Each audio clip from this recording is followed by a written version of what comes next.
Welcome to the Secrets of College Planning. I'm your host, Anthony Uva, and today we're going to get some insight into combines, college combines, and the NFL.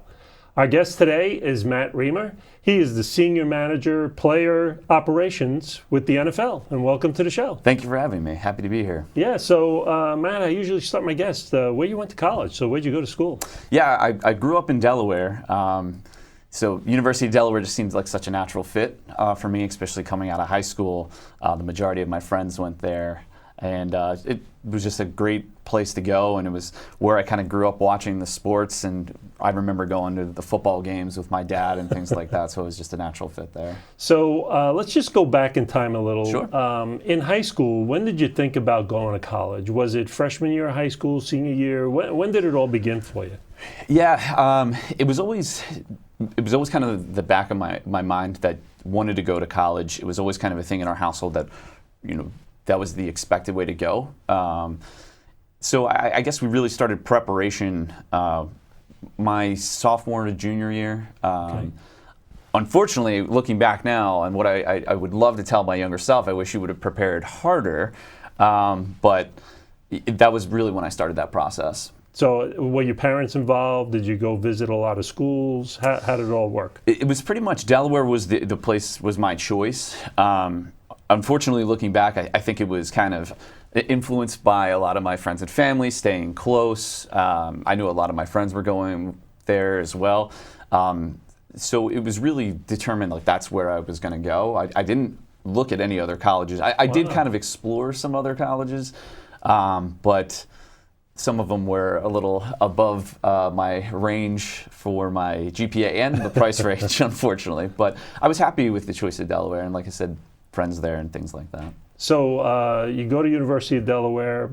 Do you do any extracurricular activities? What's the school like? Tell me about your experience there. Yeah, no, I loved Delaware. It's a smaller campus. I didn't do any extracurricular activities, and I wish I had. I did a lot in high school, but going to school in the small town, we did a lot of the basketball games. We went to a lot of the football games. We were active that way, but I wish, looking back, and what I tell people is get more involved when you're on campus because you're there only for a short time. Sure. So now you graduate. How does one graduate from University of Delaware and ends up becoming the senior manager, player operations for the NFL? It's an interesting story, and it's not exactly the most traditional way. After school, like a lot of people, I was struggling to kind of see where I fit in, what I wanted to do, and I was kind of bouncing around doing some retail work. I went to work for a film studio for a little while in Philadelphia, and I decided that I really just wanted to kind of take a chance and move to New York and see what the city had to offer. I started work at a temp position, bouncing around different career opportunities, and I got a call about a program for youth football in the inner city that they needed somebody to kind of come in and at that point fill orders and help manage the inventory. And I didn't know it was for the NFL. It was something I was interested in. Sports, growing up, I played all kinds of different sports. So it was definitely something I was interested in, and I got a call a week later from my job recruiter who said the NFL wants to interview you. And I, at the time, thought he was joking around. I was like, I don't know, my arm's pretty sore. And it took me a second to realize that, yes, this was an NFL program. So I got a temp job there for 9 months, and about 8 months in, they asked if I was interested in coming on full time. And now I'm entering my 10th season with the league. Wow. So now tell me a little bit about the position. What does one do as a senior manager for player operations? Yeah, with us, we kind of have our hand in a lot of the, we try to touch all aspects of the player's life, really starting with youth. We've gotten involved a lot with our legends, which are former players who are coaching. I've kind of been overseeing the creation of our Legends Community Coaches Network, where we provide different resources, grant opportunities, and professional development on the field and off the field, and really try to help make sure the game is being taught the right way. We launched our NFL Way to Play platform, which we've worked with the Legends and the Legends Advisory Committee to create a platform that shows how to properly teach football. So. Wow. So who are some of the NFL guys that are now, I guess, coaches for this Legends?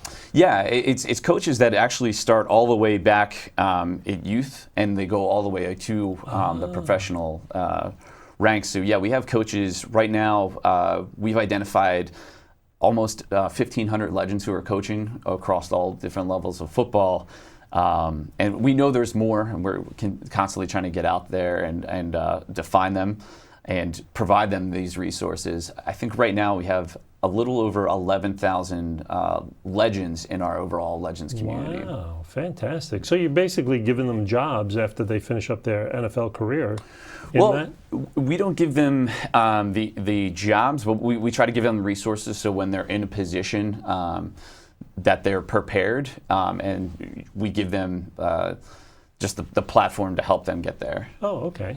So let's get into combines. Sure. So you do combines at the college level for the NFL. Yep. Correct? So what is exactly entailed with a combine? How do you set it up with the college? Do all the colleges do it? Well, most colleges will do pro days.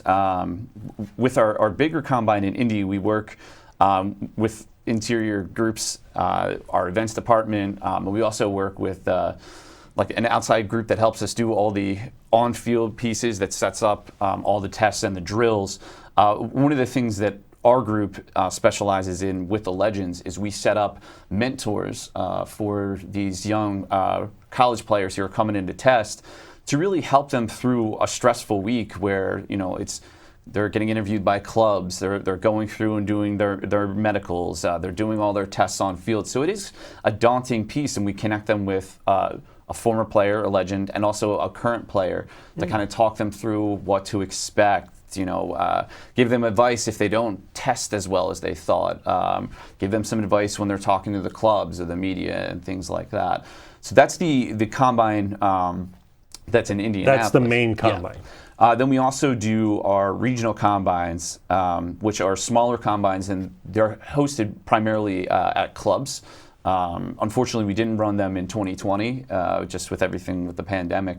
But we'll work with the club. They'll set up and they'll come in, and you have guys who they can sign up and they test. We'll bring them in for a 2-day piece where we'll have a former Legend come in, talk to them about the process, and talk to them about their career as they're starting out as college athletes, going into the NFL, and as well as other options that if they don't make a roster but they're still interested in sports, what other options are there to be on the field, and some of that's coaching, some of that could be officiating, or how to transition into sports into like the NFL office or at a club level. So now, is it 4 different regional combines that you're doing, one on each coastline, north, south, east, west, or is it more big Division I colleges that are doing it, and then that's it? No, traditionally there's been several. I think it's being reevaluated going forward just with everything coming out of this pandemic. But we see a lot of the guys from the smaller schools, and like Adam Thielen, wide receiver for the Vikings, he actually came through our regional combine process where he didn't go to the combine in Indianapolis, but the club scouts came out. They'll talk to some of the guys after and call them, sometimes they call them the diamonds in the rough, where they may have not been on people's radar, but they come out and test with us, and they've been able to find some good guys. Wow. So give me so is it a week-long everywhere? Give me a sense of what the week-long is. Yeah, the week-long is with Indianapolis, and it's a pretty big piece where they'll have the opportunity. Do you have to get invited first? Or? Yes, that's an invite process. An invite. Yep. Okay. Yep. With our regionals, in the past they've done it an open invite, and then we've also done it where we've helped identify the next kind of batch of guys that weren't invited to Indy, and we've worked with them and their agents to get them over to whatever area we're doing it in. Okay, so what is entailed in the week? Do they start out with physicals, Everybody comes in, doctor's there, and they start they'll do measuring them? They'll do a lot of the medical piece. You always the funny picture of Tom Brady where he comes in and he's kind of standing there and looking all scrawny in his underwear and turns as they get a look at what you look like and make sure there's no underlying medical issues. They'll work the prospects will work with the clubs where they'll talk to the guys. They'll get to be interviewed by the clubs one-on-one. They work with us with their mentor group. We check in with them and we put the Legends mentors and the current players, they'll work with them all week, kind of give them, like I said, the advice, anything that they need, and try to just assist them as they go. They'll do the bench press, they'll work with the media, and then of course the big thing is their on-field testing, which everybody tunes into. Right. And that's what, just speed, throwing, running? Yeah, they'll do, they'll run the 40, they'll do the broad jump, they'll do verticals, they'll do, different position-specific drills, and really gets a look at the guys up close for the scouts. It gives them a little bit of, if they had questions and things like that on those guys, see how they move. So how about the regionals? Are they the same as the one in Indy? Or are they a little bit different? Yeah, they're a smaller version, but yeah, they'll run the same kind of drills. Is it a week long as well? It's not. It's traditionally we've brought had the guys arrive the night before. We'll do a lot of their like height, weight, their measurements prior. Then we'll do a mentoring session with one of our legends, and then the next day they'll do all the on the field workouts throughout the day. So where Indianapolis kind of spaces it out, and you'll have different groups going different nights and things. With the regionals, we had them go all through the day. So with the regionals, how do they find them? How does a kid from, let's say, a Division III school or a Division II school, how do they find those regionals? Do they have to just talk to the coach, or is it somewhere that they look up? Yeah, actually, a lot of places or a lot of prospects get recommended to us by coaches, or we've worked with a little combine committee who helps us identify guys that maybe were on that next list, working with some former NFL general managers to help identify and give these guys an opportunity to showcase themselves. So now these players come in, they're uninvited at these regional ones. They're just showing up. We'll get them to register prior, so yeah, we'll know who's going to be there because we assign numbers. We'll do a book so that the scouts have it, that they can write their notes and things on, so they'll identify and where they've gone to school and their position and everything like that. So now, are there a lot of guys that go to those regionals? In the past, yes. We had it a long time ago that anybody could just sign up. So we were seeing an interesting variety of people coming through those. More recently, you had to have played, or you had to have been on the team that past season. Mm-hmm. So that's helped us to identify guys and make it more useful to the clubs. Okay. So now, are they looking for specific types? So a guy that's 5'5", 150 pounds, is he good enough to make the NFL, or what do they need to be? Because there's a lot of people out there that are probably saying, hey, this sounds pretty good. I might be able to try out somewhere. But a guy like that's like 5'5", 150 pounds, does he have that ability? It's all really about what the club is looking for and how it fits into their system.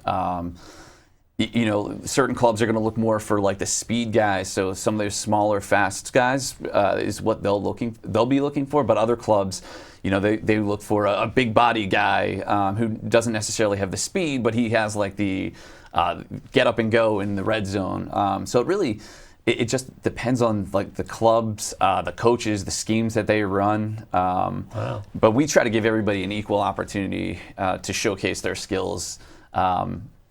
Some guys are going to make it. Some guys aren't. Unfortunately, that's just the nature of the business. Well, how many people will they actually take from the combine and from those regionals? Yeah, I think with the regionals, we've had a handful of success for guys who have made clubs. It's really hard to say. It's a low percentage of guys who they may get taken into training camp, but whether or not they make that final roster, we had a lot of guys who have cycled through like practice squads. There's not an exact number. It'll change each year, and it'll change with like really going back to what the clubs are looking for. So now, give me a sense of how difficult it is, because a lot of people don't understand. From high school to college, the drop off in a football player is pretty dramatic. Yeah. But the drop off from the college player to the NFL is even more dramatic. Yeah.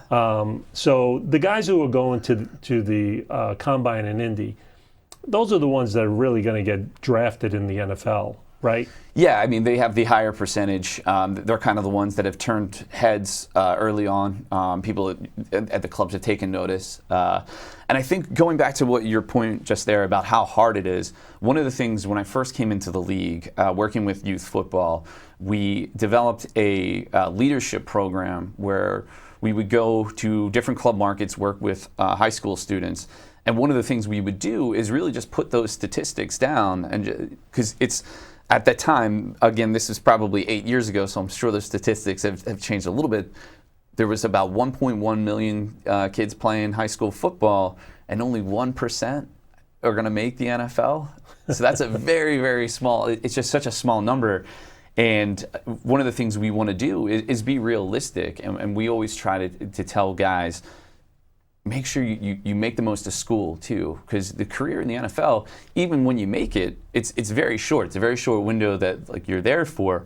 But you see so many of these guys who go from high school to college who think they're going to make the NFL, and then they come out and they don't, and now it's what if. That's why one of the things we always want to push is just the importance of the education. So now, what is the way it works with the NFL? So you get drafted, if you get drafted. Yep. Is there another way of getting to the NFL without being drafted?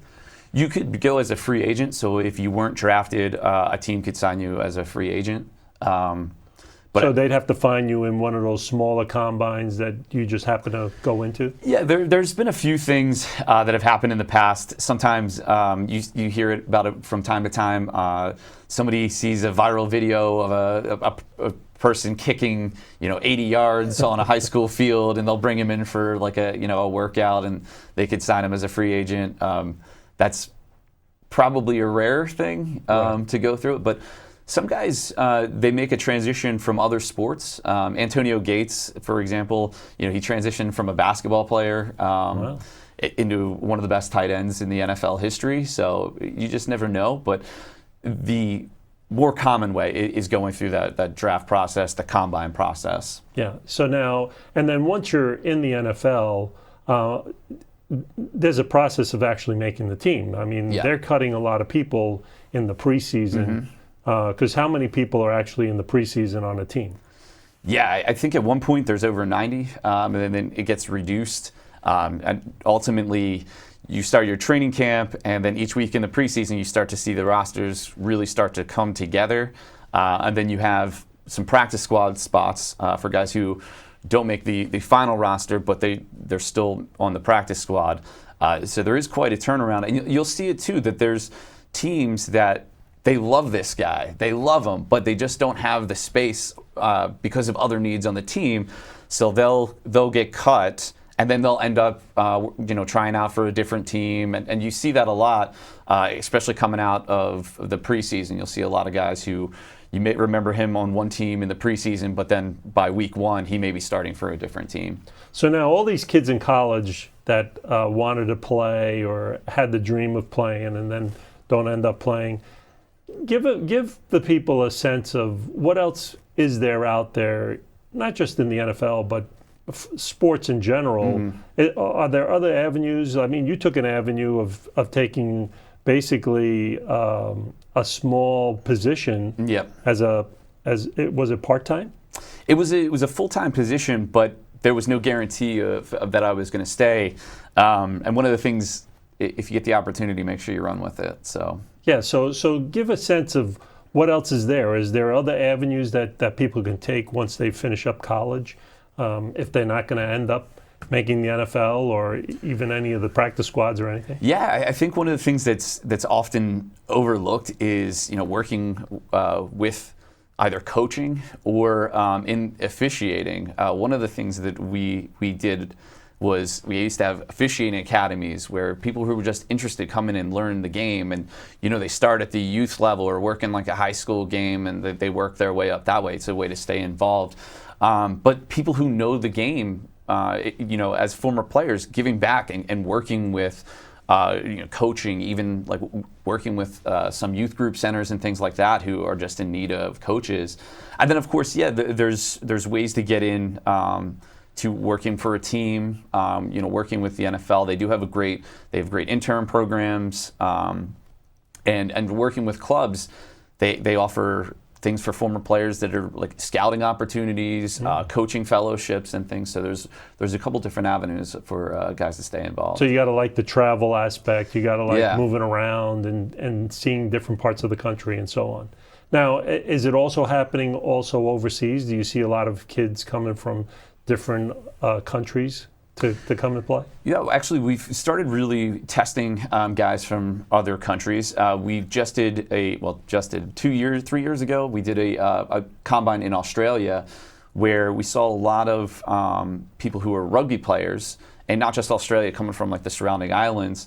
They had an opportunity to come over and see how their skills in rugby would transition to the game in the NFL. So we tested out a lot of guys there. They did one recently in Germany where a lot of players from the different leagues all across Europe, and then still some people from Australia and Japan came over and tested there. Wow, fantastic. So they're doing a lot to help identify and grow the game internationally. Yeah, absolutely.